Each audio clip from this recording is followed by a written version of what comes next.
Alexandre. Il est étudiant en médecine à Paris. Il a 25 ans. Mariana. Elle est mexicaine. Elle est étudiante en médecine à Paris avec Alexandre. Sophia. C'est une amie de Mariana. Colline. C'est la sœur d'Alexandre. Elle a 26 ans. Elle est pharmacienne. Le commissaire Beaulieu. C'est le père d'Alexandre. Il n'habite pas avec ses enfants.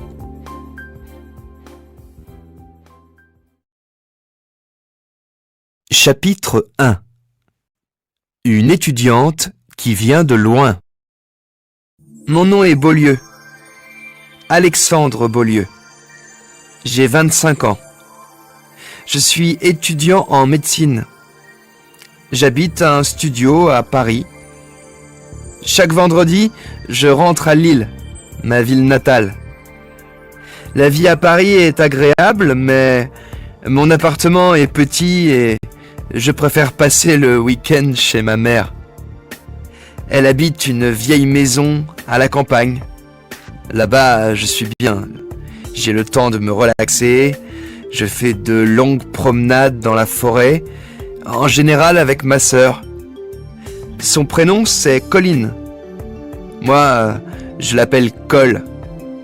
Nous avons de bonnes relations tous les deux. Elle a 26 ans et elle travaille comme pharmacienne depuis 2 ans. Célibataire, sans enfant. Elle vit à Lille, mais elle aime bien venir nous voir le week-end. Nous sommes au mois d'octobre. L'année commence à peine. C'est notre premier cours de travaux dirigés. En TD, nous ne sommes pas nombreux. Ce n'est pas comme les cours dans les amphithéâtres. J'entre dans la salle. Je regarde qui est là. Ce sont les étudiants de l'année dernière. Je les connais tous. Tous, sauf une fille qui est au fond de la salle. Je donne un léger coup de coude à Nicolas, un copain qui se trouve à côté de moi. Tu la connais ? Non, c'est une nouvelle. Je la regarde. Elle a le type latino. De grands yeux noirs, une peau bronzée et des cheveux noirs. Pas mal, hein ? Murmure Nicolas, qui lit dans mes pensées. Le professeur Bottero, un illustre professeur de médecine, se tourne vers la nouvelle et dit : Mesdemoiselles, messieurs, je vous présente Mariana. Elle est mexicaine, elle est boursière de l'État français. Elle vit à Paris depuis 3 mois et parle français. N'est-ce pas, Mariana ? Je comprends bien, mais j'écris mal. De quelle ville êtes-vous, Mariana ? D'Acapulco. Belle ville ! dit le professeur. Bien. Durant les premières semaines, il faut aider Mariana à s'intégrer, lui montrer les installations, lui expliquer notre manière de fonctionner dans cette université. Qui se charge de piloter Mariana ? Tous les garçons lèvent la main. Eh bien, je vois que notre jeune ami a du succès. Alexandre, vous parlez espagnol. Acceptez-vous de faire le guide ? Pas de problème, Tu as de la chance, toi. murmure Nicolas. À la fin du cours, je vais voir Mariana. Salut Mariana, je t'invite à un café ? D'accord. 10 minutes après, nous nous installons à la terrasse d'un café. Je viens souvent dans ce bar et le serveur me connaît. Salut Gilles, je te présente Mariana. Elle est mexicaine. Elle fait ses études de médecine en France. Enchanté, mademoiselle. Gilles est serveur depuis 2 ans dans ce café. Il a 22 ans. C'est un garçon un peu spécial, toujours mélancolique. Mais je l'apprécie. À cause de cette tristesse, peut-être. Qu'est-ce que vous prenez ? Une eau minérale, s'il vous plaît. Et toi, Alexandre ? Un expresso. Gilles part et je demande à Mariana. Tu es à Paris depuis quand ? Depuis le mois de juillet. Tu aimes ? Oui, beaucoup. C'est une ville magnifique. Et elle est petite comparée à Mexico. C'est agréable. Et tes parents? Ils connaissent Paris? Non, ils viennent à Noël. Qu'est-ce qu'ils font comme métier? Mon père est chauffeur de taxi. Ma mère ne travaille pas. Moi, ma mère travaille pour un magazine de mode et mon père est commissaire de police. Le serveur arrive avec les boissons et les pose sur la table. C'est combien, Gilles? 3,70 €. Tiens, garde la monnaie. Je regarde l'heure. Tu fais quelque chose maintenant? Du shopping. Pourquoi? On déjeune ensemble? C'est gentil, Alexandre. Mais je n'ai pas beaucoup de temps. J'ai cours cet après-midi. Alors on va dans un petit resto sympa, près d'ici. Bon, d'accord. Chapitre 2. Coup de foudre. 10 minutes plus tard, nous prenons le métro et nous descendons à 2 pas de la Sorbonne. Nous entrons dans le restaurant et nous nous installons à une petite table. Tu prends quoi? Je ne sais pas. Une salade et un thé? Moi, un jus d'orange, une salade et une tarte aux pommes. Alors, qu'est-ce que tu penses de la fac? Je suis contente. L'ambiance est bonne et les gens sont très aimables avec moi. C'est génial. Tu habites loin de la fac? Au 7 de la rue Bréa. L'appartement est petit, mais il est sympa. Et toi? Moi, je suis à 2 stations de métro. C'est pratique. Mais mon studio est minuscule. Imagine, 15 mètres carrés. Et les étudiants, tu les trouves comment? En réalité, je ne connais personne. Sauf moi. C'est vrai. Ah si, je peux dire une chose sur la classe. Je trouve qu'il y a beaucoup de garçons. Tu as raison.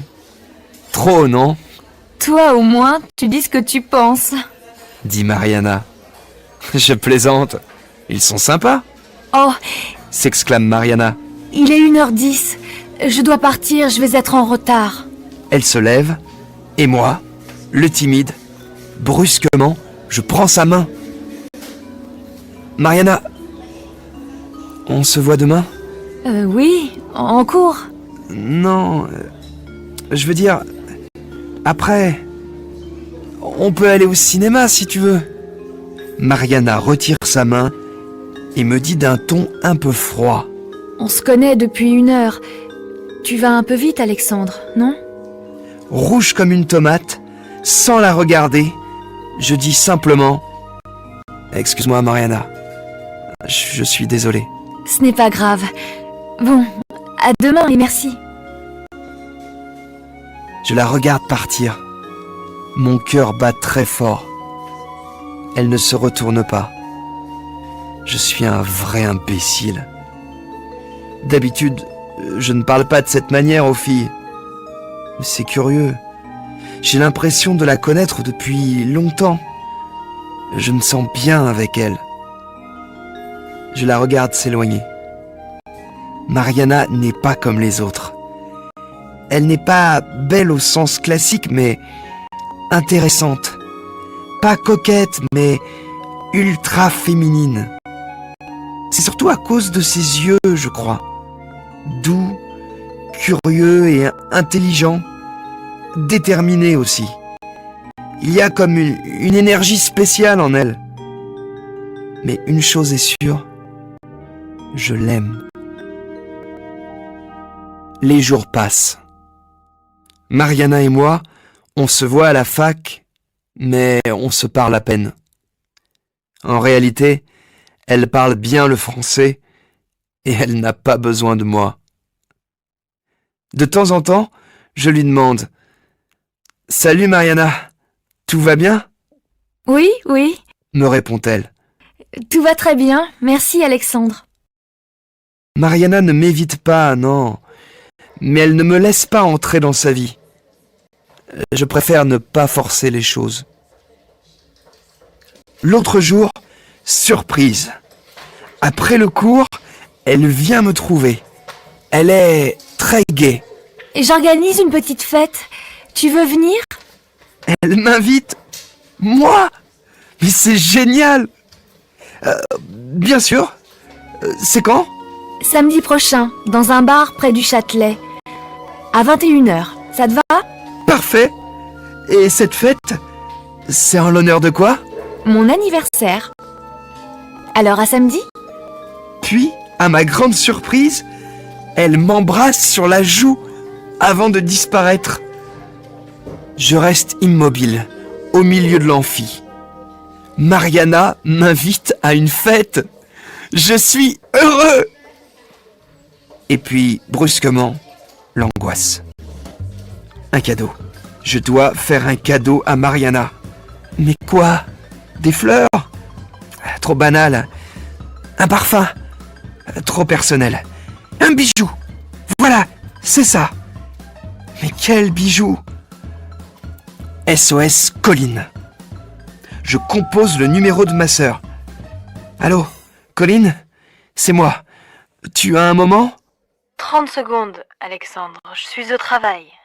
Imagine, c'est ton anniversaire. Un garçon qui est amoureux de toi, mais tu ne le sais pas, t'offre un bijou. Qu'est-ce qu'il t'achète? Je ne sais pas. Un collier? Un collier un peu moderne, mais discret. C'est joli avec un t-shirt en été. Un collier? C'est une super idée. Merci, Cole. Tu es adorable. Je t'embrasse. Chapitre 3. À la recherche de Mariana. Le samedi soir arrive. Je suis impatient de voir Mariana. Une soirée avec elle. Quel bonheur! J'attends devant le bar. Les invités arrivent. Des Mexicaines, mais aussi des filles d'autres nationalités. Et quelques garçons. Nous nous présentons. Vous aussi, vous attendez Mariana? Comme vous, je pense. Oui, il est 9h10. Elle n'est pas là? C'est normal, Mariana est toujours en retard. On l'attend à l'intérieur? Il fait froid, je trouve. Bonne idée. Nous nous installons autour d'une grande table. Vous désirez? Demande un serveur. Eh bien, en réalité, on attend une amie. Mais on peut commander? Propose une des amies de Mariana. Pourquoi pas? Elle ne va pas tarder. On l'appelle? Vous avez raison, je l'appelle sur son portable. Je regarde ma montre. 21h30. Une demi-heure de retard. Bizarre, le jour de son anniversaire, Elle ne répond pas. dit l'amie mexicaine. Je laisse un message. Le temps passe. Nous parlons, nous buvons quelques verres, nous sympathisons. De temps en temps, je regarde l'heure. Il est maintenant 22h. L'ami de Mariana compose son numéro 3 fois. Pas de réponse. 1 heure de retard. Il se passe quelque chose. Ce n'est pas normal. Excuse-moi, tu t'appelles comment? Sophia? Tu connais bien Mariana? Oui, c'est ma meilleure amie. Ce retard est inquiétant, non? Je propose d'aller chez elle. Tu m'accompagnes? Bien sûr. Nous prenons un taxi. Nous arrivons quelques minutes plus tard devant le 7 de la rue Bréa. Sophia compose le numéro de code d'entrée, C'est au 4e. dit-elle. Nous prenons l'ascenseur. Nous arrivons devant la porte de Mariana. Bizarre. Elle est ouverte. Je regarde Sophia, un peu préoccupée. Qu'est-ce qu'on fait? Je vais voir si elle est là. Dit-elle. Elle pénètre dans l'appartement.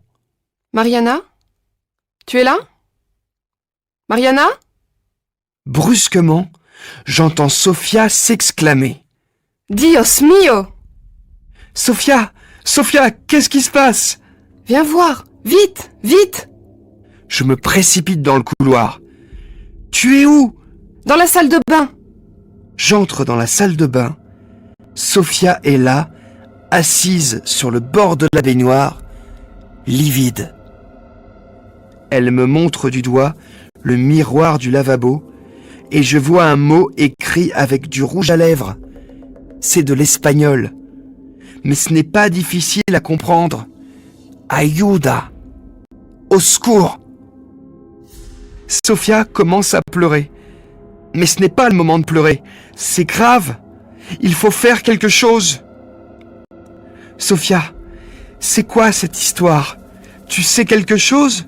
Non, Tu es sa meilleure amie. Réfléchis bien. c'est un secret. Écoute, Sofia. Mon père est commissaire de police. S'il y a un danger, il peut nous aider. Mais parle, s'il te plaît. Je la regarde. Elle est blanche. Elle ne sait pas quoi faire. Je répète ma question. Qu'est-ce qui se passe? Dis-moi la vérité. La vérité? Regarde autour de toi. Me répond-elle. J'observe l'appartement. Un grand salon, un canapé en cuir, une télévision plasma, une chaîne hi-fi, une salle de bain indépendante avec baignoire, lavabo et douche. Très chic. Mariana Lopez est la fille d'un homme très riche et important au Mexique. Je comprends. Tu penses à un kidnapping? Peut-être. Ce n'est pas impossible. Après tout, ces histoires ne se passent pas uniquement dans les films. Chapitre 4. Père et fils. 23h30. Que faire? Aller à la police? Oui, je pense que c'est indispensable. Mais Sofia hésite. Elle préfère attendre. Mariana va peut-être la contacter. Et si c'est un kidnapping, parler à la police, c'est mettre la vie de Mariana en danger. Finalement, Sofia décide de rentrer chez elle. Nous nous donnons nos numéros de portable. S'il y a du nouveau, on s'appelle immédiatement, ok? Il pleut et il fait froid. Comme chaque samedi soir, il y a beaucoup de monde dans le métro. J'appelle Colline. Allô, Colline? C'est moi. Tu sais quelle heure il est? Désolé, Cole. C'est important. Qu'est-ce qui se passe? J'explique mon histoire. Et qu'est-ce que je peux faire pour toi? Demande Colline, sceptique. Cole, je crois que Mariana est réellement en danger. Je vais parler à papa. Parler à papa, tu es fou! J'aime cette fille, Cole. Et j'ai un mauvais pressentiment. Depuis quand tu ne vois pas papa? Depuis qu'il vit avec cette femme. Depuis 5 ans. Petit frère, je crois que tu fais une grosse erreur. Peu importe, Cole. Il peut m'aider. Donne-moi son numéro de téléphone. S'il te plaît. J'ai le numéro d'un téléphone fixe à Paris. J'espère que c'est le bon. Donne. Je vais essayer. Je remercie Cole et j'appelle immédiatement.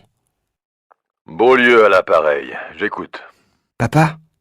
C'est moi. Alex? Je ne te réveille pas? Non, mais qu'est-ce qui se passe? Je n'ai pas le temps de t'expliquer. On peut se voir? Quand? Maintenant. D'accord. C'est quoi ton adresse? 13 rue Vigée, métro Pasteur. J'arrive dans 15 minutes. Il est 1h du matin. Je marche comme un automate. Je monte dans le premier métro. Je pense à Mariana et à mon père. Après tout ce temps, comment vont se passer les retrouvailles? J'arrive devant son immeuble. Je sonne. Salut, Alex. Me répond-il. Je t'ouvre. Mon père m'attend à la porte. Je le regarde un instant. Il est comme dans mes souvenirs. Il est mal rasé et porte une chemise blanche froissée et une cravate noire. Mais je sens quelque chose de nouveau chez lui. Sa manière de me regarder, plus affectueuse. Il met son bras autour de mes épaules. Salut Alexandre. ça fait longtemps. T'es un beau garçon. me dit-il. Tu continues tes études de, je suppose, médecine, hein, c'est ça? Ouais, je suis en 5e année. Ça t'intéresse? Beaucoup. Mon père m'observe, un peu gêné. Après cette longue séparation, c'est sans doute étrange pour lui de me voir chez lui. Alors, tu as des problèmes? Pas moi, une étudiante que je connais. Son nom? Mariana Lopez. Elle est mexicaine. Si tu viens me voir, je suppose que c'est important. En réalité, je ne sais pas exactement. Je raconte toute l'histoire, depuis le rendez-vous dans le bar jusqu'au message sur le miroir de la salle de bain, Bon, c'est peut-être une blague. dit mon père. Ce n'est pas son style. Je crois qu'elle est réellement en danger. Tu as des éléments pour affirmer ça? Une contradiction.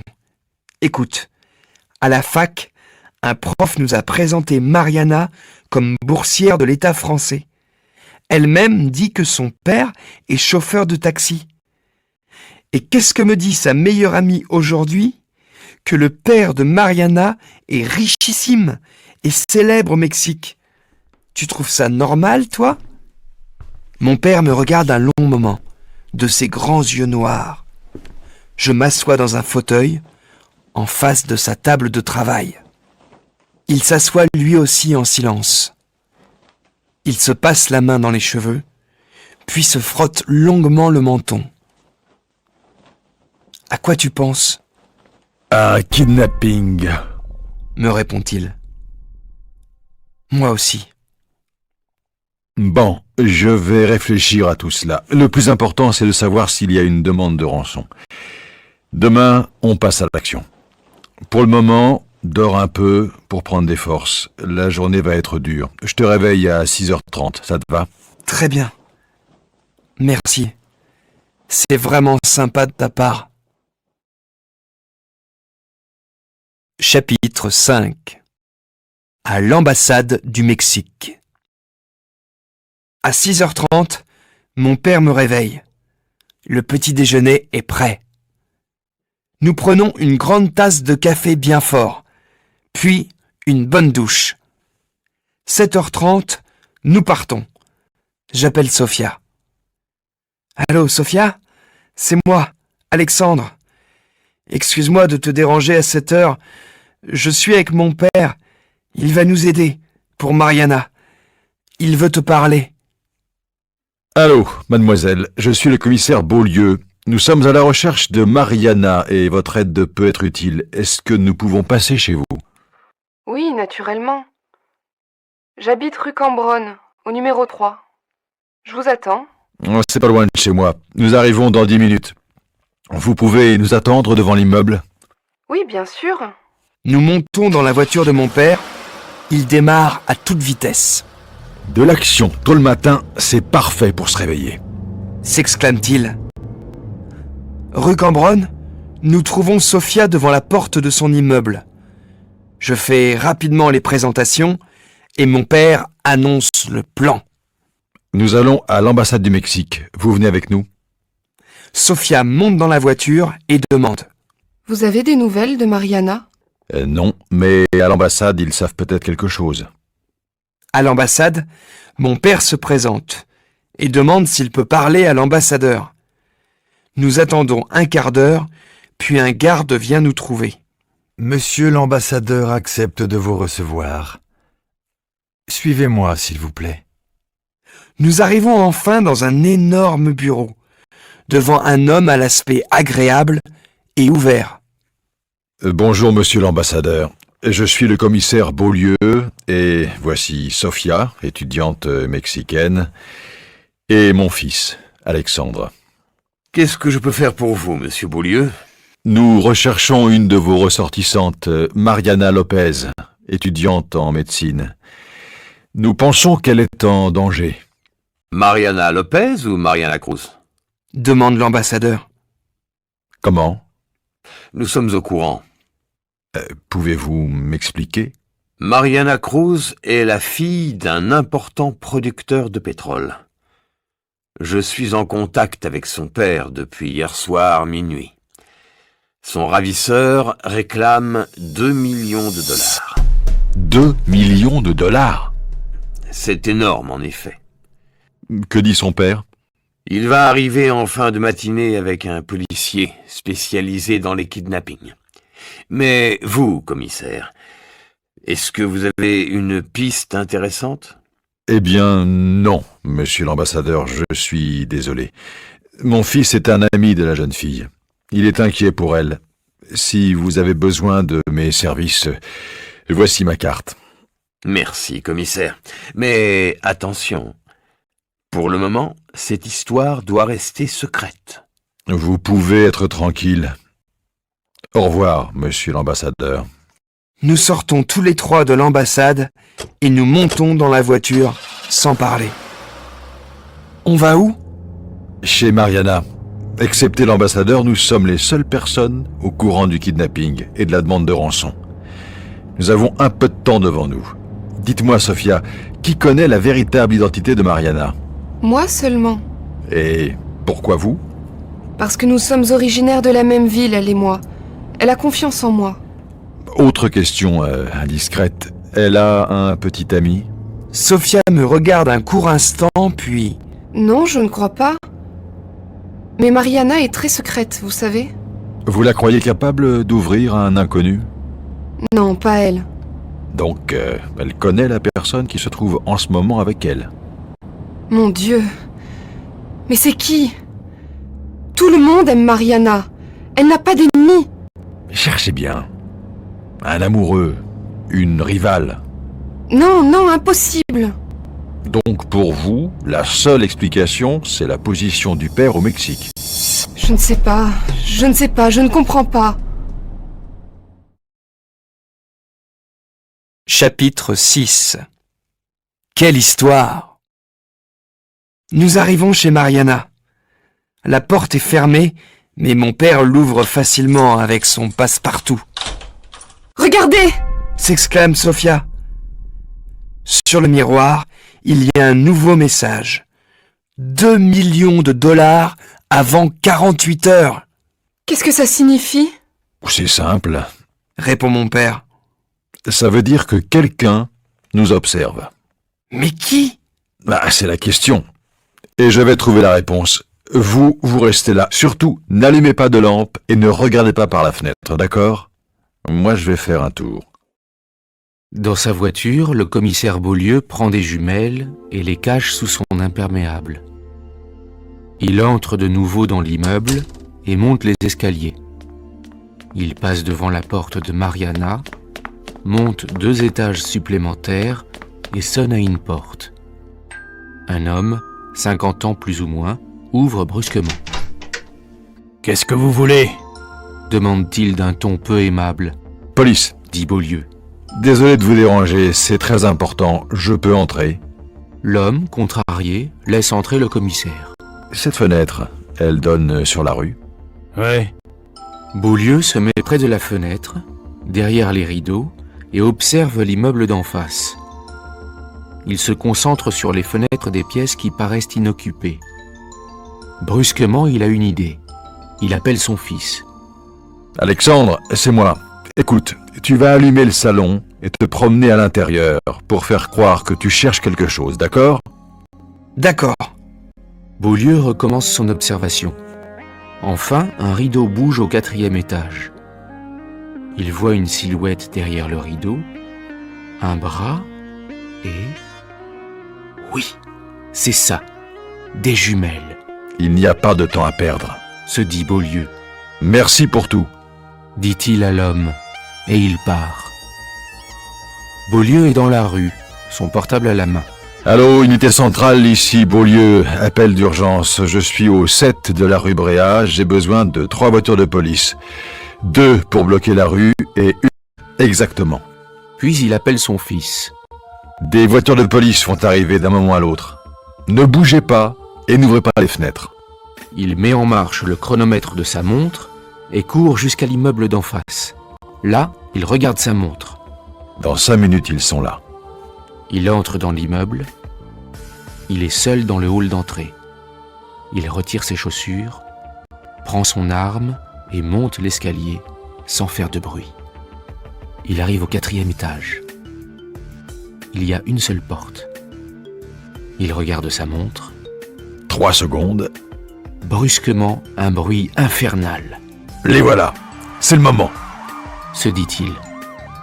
Il force la porte et court jusqu'à la fenêtre. Les mains en l'air! Crie-t-il. L'homme lève les bras. Il n'a pas d'arme, uniquement des jumelles à la main. Près de la fenêtre, sur un lit, Mariana est là, ligotée et bâillonnée. C'est fini, mademoiselle. Tout va bien maintenant. La rue est un vrai champ de bataille. Des policiers bloquent la circulation et il y a une ambulance.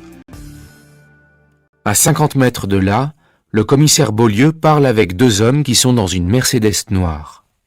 Votre fille va bien, Seigneur Cruz. Elle va à l'hôpital pour des examens. Le kidnappeur n'est pas vraiment dangereux, mais c'est un garçon bizarre. Un peu lunatique. Il s'appelle Gilles Grangier. Il est serveur dans un café. Vous le connaissez? Moi, non. Mon fils. Mais comment cet individu connaît-il la véritable identité de Mademoiselle Cruz? Demande l'ambassadeur. À cause d'une photo de Mariana dans un magazine People. Gilles Grangier déteste son travail. Un jour, il voit Mademoiselle Cruz dans un magazine et la reconnaît. Une idée folle lui passe par la tête. Il va la kidnapper et devenir riche. Il va oublier le bar, Paris, la vie qu'il déteste. Il découvre où elle habite et loue un studio en face. Puis il attend le bon moment. Le jour de l'anniversaire de Mademoiselle Cruz. Ce jour-là, il se présente avec des fleurs. Il dit que c'est de la part de mon fils. Votre fille, Seigneur Cruz, le reconnaît et le fait entrer. La suite, vous la connaissez. Merci, commissaire. Répète le père de Mariana. Ce n'est pas moi qu'il faut remercier, c'est mon fils Alexandre. Mais, avec tout mon respect, Seigneur Cruz, je crois que votre fille le fera elle-même très bien.